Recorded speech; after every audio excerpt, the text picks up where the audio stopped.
Jeg fik for nylig en mail fra en seer her på Bilguiden, der undrer sig over, hvorfor der ikke er flere medier, der med nogle gode, kolde tal prøver at overbevise folk som ham om at gå fra en benzinbil og så over til en elbil. Lad os lige prøve at høre her, hvad Palle han skrev. En ting, jeg har undret mig over, jeg aldrig har set og faktisk ikke helt forstår aldrig er blevet produceret, er en direkte økonomisk sammenligning mellem biler med henholdsvis brændstof og ren el. Lad mig forklare. Jeg er 200% overbevist om, at jeg langt fra den eneste, der endnu ikke har taget springet og gået totalt Duracell i bilen.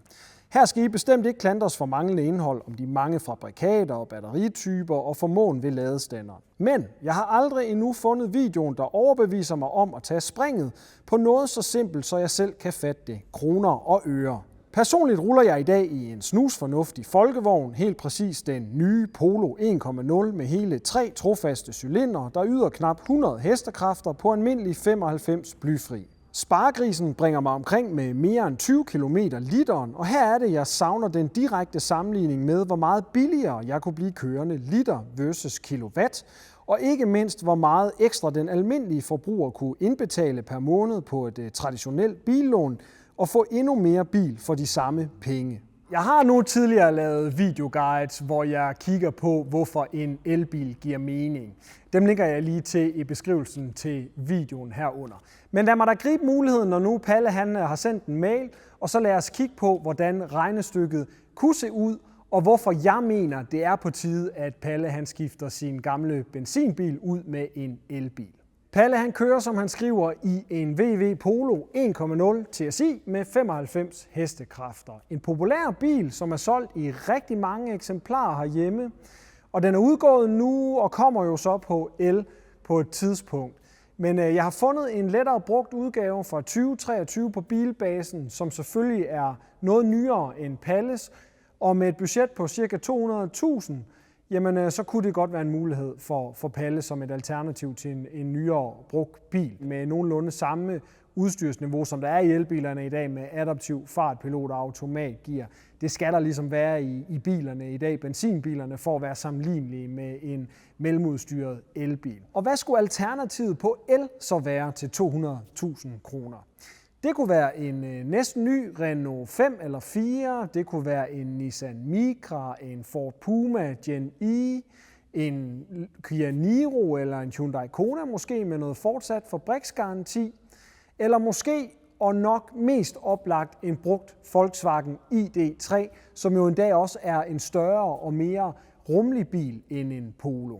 For 200.000 der finder man en brugt ID Polo fra 2023, endda med det store batteri på 77 kWh, der giver op til 550 km rækkevidde. Så har de kørt sådan et sted mellem 40.000 og 70.000 km. Kan du nøjes med 58 kWh batteriet og de her lidt over 400 km rækkevidde, så kan du selvfølgelig få en, der er endnu nyere eller med færre kilometer på tælleren. En stor post på budgettet, når man køber bil, er jo selvfølgelig finansieringen af den, medmindre man har alle pengene i forvejen, hvilket de færreste af os har. Og her kan der være penge at spare på elbilen, lånet til elbilen hos nogle banker.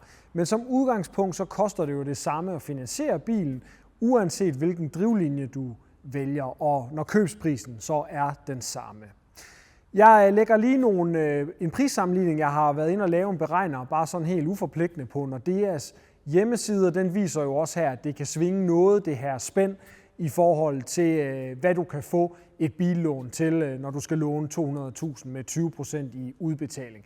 Men eksemplerne her fra Nordea viser jo lidt om, at det kunne tyde på, at det er en lille smule billigere at finansiere elbilen. Men i det her regneeksempel, der vil jeg som udgangspunkt og for sammenligningens skyld gå ud fra, at de koster det samme at finansiere, når nu ellers prisen på bilen også er den samme. Vi skal også omkring forsikringen af bilen. Det skal man jo have. Palle her, han er i det her tilfælde elitebilist, så det giver ham selvfølgelig de bedste priser. Men forsikringspriserne, de kan jo variere meget alt efter, hvilket selskab man vælger, og hvor man bor henne.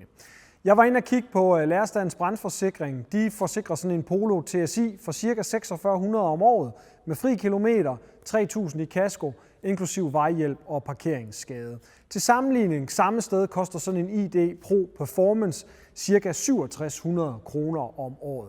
Så her der er elbilen altså 2100 kroner dyrere om året, og det hænger selvfølgelig sammen med, at elbilerne er lidt dyrere i reservedele, hvis de går i stykker, og så er der jo altså også typisk nogle flere hestekræfter, noget mere motoreffekt i de her elbiler end de sammenlignelige brændstofbiler. Og det er nogle af de ting, der spiller ind på de her forsikringspriser. Men her der er der altså en ekstra udgift til elbilen.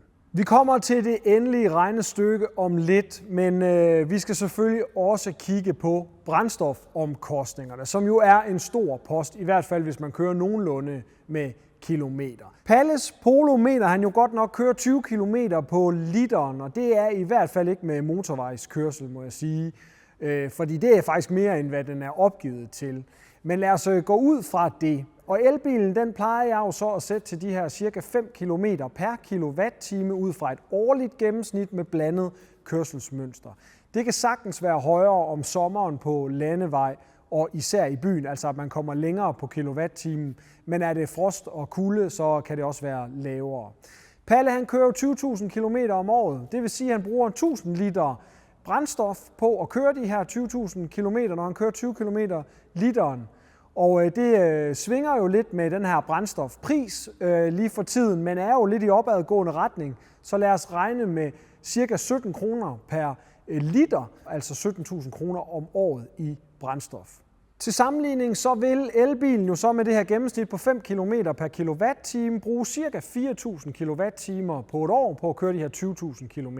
Det er svært at give sådan en generel gennemsnitspris på strømmen, der jo kan variere alt efter hvilken landsdel man bor i med de her transporttariffer, der varierer, hvilket elselskab man har med spottillæg osv. Jeg vil i det her eksempel gå ud fra 1 krone per kilowatt-time, og det er faktisk i den høje ende, vil jeg sige, især om sommeren, hvor strømmen er billig, men sådan set over året nok et meget fint gennemsnit. Lad os så sige, at Palle han får brug for at lynlade en lille smule ude. Lad os sige 10%. Det er 400 kWh af de 4.000, og dem skal han jo så betale på en offentlig lynlader til en kilowatt-time-pris på ca. 3,7 kroner per kilowatt-time. Så det vil i elbilen komme til at koste ham lige godt 5.000 kroner om året. Altså umiddelbart en besparelse om året alene i brændstof på 12.000 kroner i elbilens favør. Vi ved ikke, om den her afgiftsfjernelse, der er lige nu af afgifterne på strøm, den fortsætter efter 2027. Hvis den kommer tilbage, så vil serviceabonnementerne, som samtidig giver den her afgiftsrefusion, jo så blive nødvendige at få for at spare elafgiften. Og heri der ligger der selvfølgelig også en månedlig abonnementspris, man så skal betale for at kunne opnå den der refusion. Og de penge sparer man jo, som det ser ud lige nu. Palle han skal også ud og have købt sig en ladeboks, og den udgift kommer selvfølgelig ud over. Det er så til gengæld en engangsudgift, kan man sige.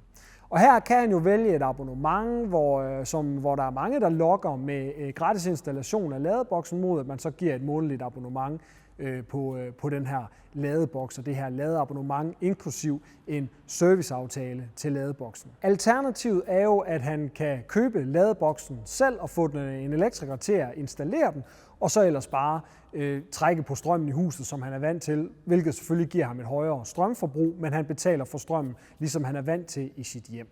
Det vil jo give en engangsudgift til en ladeboks og installation af den på en 6-7.000 kroner. Og den skal jo lægges oven i elbilen, hvis ikke man har en i forvejen. Så er der jo også en CO2-ejerafgift, man skal betale på sin bil, og for benzinbilen her, den er jo ganske brændstoføkonomisk, så den koster kun 1.520 kroner om året mod ID3'ernes 920 kroner om året. Så der er brændstofbilen altså også 600 kroner dyrere om året. Der vil jeg så sige, det er jo ikke til at vide, hvad der sker med de her CO2-ejerafgifter i fremtiden på de her brændstofbiler, hvorimod man må forvente, at den stadigvæk fortsætter med at være lavest på elbilerne. Så er der jo de kære serviceomkostninger på at eje en bil, og det er jo meget usikkert at spå om. FDM vurderer ud fra deres beregninger og statistik, at det koster ca. 7.000 kroner om året at servicere en ny benzinbil til 200.000 kroner. Og prisen her på de 7.000 om året, det baserer FDM så på det her, der hedder en service- og reparationsaftale i hele den her ejerperiode. Og den dækker så alle omkostninger til service, til eventuelle reparationer og også sliddele som bremser i perioden. Det eneste, den ikke dækker, det er sådan set en sliddel som dæk. Den kommer ud over den udgift. En tilsvarende elbil til 200.000 kroner koster så med sådan en service- og reparationsaftale ca. 5600 kroner om året. Så det er altså en besparelse om året på 1400 kroner, eller hvad der svarer til ca. 20% billigere at servicere på elbilen frem for benzinbilen. Sådan en service- og reparationsaftale, den kan altså kun tegnes på biler, der er typisk under 1,5 til 2 år gammel. Så når vi i det her tilfælde er ude og kigge på brugte biler til omkring 3 år, så er sådan en service- og reparationsaftale faktisk typisk ikke en mulighed. Men der er mulighed for at tilkøbe noget ekstra garanti til bilerne. Så den mulighed kan man jo så købe i stedet for, hvis man vil sikre sig mod uforudsete omkostninger. Og kan sådan en service- og reparationsaftale så betale sig? Ja, det er jo en meget individuel vurdering. Man kan sige, køber man en ny elbil i dag, så følger der jo typisk 5 års garanti med, så der er man jo sikret noget mere der, men man har stadigvæk ikke sine serviceomkostninger dækket. Det har man jo i den her aftale, FDM regner med. Så det er sådan lidt for og imod. Det handler jo i høj grad om sikkerhed, om risiko. Hvor meget risiko er man villig til at løbe i forhold til eventuelle uforudsete reparationer på bilen i ejerperioden. Løber man så en større risiko ved elbilen? Der er jo færre mekaniske dele, som kan gå i stykker. Modsat så er en defekt onboard charger eller et nyt batterimodul jo også en bekostelig affære at reparere, i hvert fald i dag. Ligesom der jo formentlig også kommer et tandremsskift på en brændstofbil for eksempel. Så der er jo selvfølgelig nogle potentielle store omkostninger ved det at eje, uanset om det er en elbil eller en brændstofbil. Så serviceomkostningerne her, de kan altså gå i begge retninger for begge biler. Den her udgift til en service- og reparationsaftale, som FDM regner ud fra, den tror jeg helt sikkert, at der er mange, der vil anfægte, altså beløbet her. For eksempel tænker jeg, at der er mange Tesla-ejere, hvor der jo ikke rigtig er serviceinterval på, der har oplevet en markant billigere omkostning ved at holde bilen kørende. Men jeg vil også lige fremhæve, at der jo så også ses rimelig mange dumpede Tesla'er til de her første syn efter 4 år. Og det er jo blandt andet, fordi folk bare har kørt uden at tage forhold til, at bilen jo altså lige skal ind til et service og lige tjekkes efter, og der er måske nogle bremser, der skal efterses og justeres osv. Så der er noget der, man kan ikke bare være fuldstændig ligeglad med sin bil, selvom at der ikke er noget serviceinterval. I min konkrete sammenligning her mellem ID3 og Polo, der er serviceintervallet sådan set det samme, det er 2 år.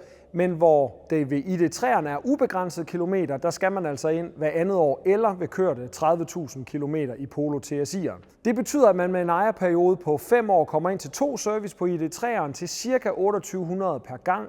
Det kan selvfølgelig variere lidt alt efter landsdel og også om bilen har varmepumpe, men det er cirka de beløb, jeg har fundet frem til hos VW.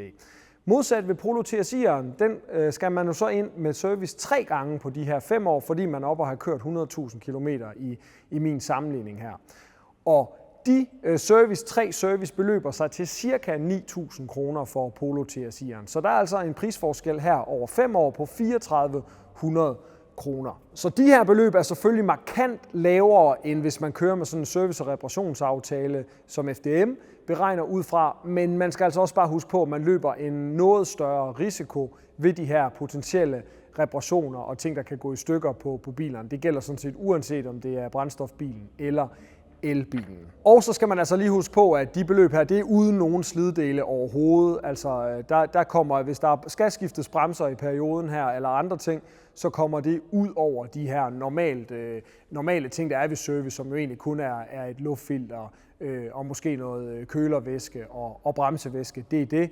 Alt, der måtte være slidedel derudover, det kommer oven i de priser her. Hvorimod ved service- og reparationsaftalen, der er det inkluderet alt på nær dæk. Og lige det der med dæk, der er altså også en forskel. Nu har jeg ikke taget det med i min sammenligning her, men der er ingen tvivl om, at en elbil, bare for at tage ID3'eren der, den kører jo altså som minimum på 18-tommer hjul, og TSI'eren kan jo slippe afsted med noget 16-tommer, tænker jeg. Så der er selvfølgelig en visuel forskel, men jo bestemt også en forskel i prisen på dækket. Man kan jo selvfølgelig kompensere i den her højere dækpris ved at vælge et billigere type dæk, men hvis man ellers vil køre med nogle kvalitetsdæk, så vil dækkene til ID3'eren jo altså over ejerperioden være dyrere at skifte ud, når de er slidt, end det vil være på sådan en Polo TSI'er. Så jeg har ikke taget de konkrete beløb med i min sammenligning her, men der er ingen tvivl om, og det skal siges, at elbilen bliver lidt dyrere i dækskift over årene. Og lad os så lige kigge på regnskabet med alle de udgifter, jeg efterhånden har listet op. Jeg har også lige printet det ud på min seddel her, og jeg putter tallene op på skærmen foran dig nu. Sådan her ser det ud over de 5 år. Det vil sige, at jeg har taget beløbet per år til de forskellige poster og så ganget med 5. Så I kan nok se her, at forsikring, der er ID3'eren jo dyrere, og modsat er der en kæmpe besparelse på brændstof el-delen. Så er der en ladeboksudgift til ID3'eren, og der er noget CO2-ejerafgift. Og så var vi ved det her med serviceomkostningerne, hvor jeg så lige har listet op, hvad FDM går ud fra, hvis det var sådan en uden risikoaftale, altså service- og reparationsaftalen, eller modsat, hvis du gerne vil løbe risikoen, så bare betal for de service, der må komme på de her 5 års ejerskab. Og så kommer vi lige tilbage til det med værditabet om et øjeblik. Men som det ser ud lige nu, der er der jo altså en besparelse på knap 50.000 kroner på elbilen i forhold til brændstofbilen, eller hvad der svarer til de her knap 40% besparelse. Jeg skal jo lige nævne, at den her besparelse, der er udgiften til ladeboksen på elbilen regnet med. Så hvis man ikke regnede udgiften til ladeboksen, det kan jo lade sig gøre at få sådan en ladeboks installeret for 0 kroner hos nogle udbydere, mod at man så betaler et månedligt abonnement. Så kan man selvfølgelig komme billigere i gang på den konto, men ellers så er der jo altså en udgift til den. Og den har jeg taget med i regnestykket her. Men det er ikke et endeligt regnestykke, det skal jeg huske at pointere, fordi jeg har jo ikke taget udgiften til finansiering med, til dæk med, og så altså den største joker, vi kommer til om et øjeblik, nemlig værditabet. Og der er jo en kæmpe usikkerhed, som jeg er inde på i de her år, fordi store prisnedsættelser på elbiler virkelig har skabt stor konkurrence og skabt nogle yderligere massive prisfald. Men hvad vil sådan en allerede 3 år gammel brugt elbil og benzinbil så tabe over de næste 5 år med yderligere ca. 100.000 km på tælleren? Cirka det samme er mit bud. For til den tid, der tror jeg, at benzinen er blevet endnu dyrere, og jeg tror ikke, at strømmen er blevet tilsvarende dyrere, men jeg ved det selvfølgelig ikke. Og selvom benzinbilen vil synes som det sikre valg, så er faktum bare, at det peger i elbilens retning. Man kan stort set ikke finde nye benzinbiler til salg herhjemme mere, og med de nuværende afgifter, der er de bare langt dyrere end elbilerne, og elbilerne er jo så bare tilsvarende billigere, og man får meget mere bil- og kørekomfort for pengene. Og hvad vil en brugt Polo med benzinmotor så være værd om 5 år? Lige nu har den en høj brugtpris, fordi der er få til salg, og nyprisen er jo sådan holdt lidt kunstigt oppe i form af de her højere afgifter. Hvis elbiler til over 360.000 kroner stiger i afgift fra årsskiftet, som det jo umiddelbart er planen ifølge den politiske aftale, der ligger lige nu, så vil de jo også få både en højere ny- og brugtvognspris i fremtiden. De billigste, dem til under 360.000 kroner, de går jo så ifølge den her aftale, der gælder lige nu, fri, og vil jo altså fortsat bare gøre dem langt billigere og mere attraktive i forhold til tilsvarende benzinbiler. Så hvad skal Palle gøre? Jeg er ikke i tvivl om, at Palle bør se sig om efter en elbil næste gang. Hvis hans kørselsbehov falder markant, så vil besparelsen selvfølgelig også falde. For en stor del, den største del af besparelsen, den ligger altså i brændstoffet. Det er bare billigere at køre på el, især lige nu, og jeg tror ikke, det bliver mindre i fremtiden. I en elbil får han også mere udstyr og komfort, det har også en værdi, og så ved jeg godt, at værditabet er en dejlig stor usikkerhedsfaktor. Men en brugt benzinpolo bliver altså heller ikke mere værd i fremtiden. Og det kan godt være, at den er lidt mere værd end sådan en brugt ID3 med 150-200.000 km på tælleren, hvor batterigarantien er udløbet. Men der er jo altså også lidt buffer at tage i form af de her cirka 40% besparelse, der har været over sådan en 5-årig ejerperiode. Og med 20.000 kørte kilometer om året, så er det jo klart, så for hvert år man fortsætter i elbilen, jamen der er der jo bare endnu flere kontante besparelser på især den her brændstofdel. Så jeg kan sige, besparelsen vil jo bare forplante sig længere og længere ud, jo længere du bliver kørende i den. Men det er klart, du løber også en større og større risiko for reparationer i elbilen. Og det er jo så også noget, der bliver spændende at følge, hvor meget billigere de her reparationer af elbilerne bliver med tiden. For det er jeg ikke i tvivl om, at de gør i og med at forhandlerne og værkstederne og ikke mindst bilproducenterne får opskaleret produktionen, så reservedelene bliver billigere, og værkstederne finder også flere og flere muligheder for at skifte enkelte dele under reparationen, frem for bare at skifte hele hoveddelen. Så det vil også blive billigere i fremtiden at reparere på elbilerne. Så Palle, så længe din gamle Polo ikke gør vrøvl, så er det selvfølgelig langt det billigste at fortsætte i den, for det er trods alt stadig en ganske brændstoføkonomisk benzinbil med en forholdsvis lav ejerafgift. Og så kan du jo bare køre og være glad. Men når den begynder at få skavanker, eller brændstofprisen begynder at gøre endnu mere ondt, end den allerede gør, så håber jeg hermed, at du er overbevist om, at et skifte til en elbil, det giver altså mening. Jeg ved godt, det er svært nogle gange at skildre sådan en for og imod benzin-elbil i de her konkrete beregninger, fordi de er meget forskellige fra person til person. Og man kan jo altså være uheldig, og så betyder det, at der er nogle høje udgifter lige pludselig. Den risiko vil jeg jo bare altid sige, at man lever med, uanset om man har en brændstof eller elbil. Tak fordi I så med så langt derude. Er du uenig med det, jeg har sagt i videoen her? Synes jeg forsimpler regnestykket alt for meget, så skriv gerne en kommentar i kommentarsporet under videoen her. Så kan vi andre få glæde af en lille diskussion der. Det kan også være, at du har nogle inputs, der er værd at få med, noget du synes, jeg har glemt. Og nu håber jeg i hvert fald, når nu Palle derude mente, at han ikke kunne finde noget nogen steder, der prøvede sort på hvidt at stille brændstof kontra elbil op mod hinanden. Det er hermed gjort, Palle, og så håber jeg, I alle sammen kunne bruge det til at blive lidt klogere. Husk at abonnere på Bilguiden, hvis ikke du gør det i forvejen, så håber jeg bare, vi ses igen. På gensyn.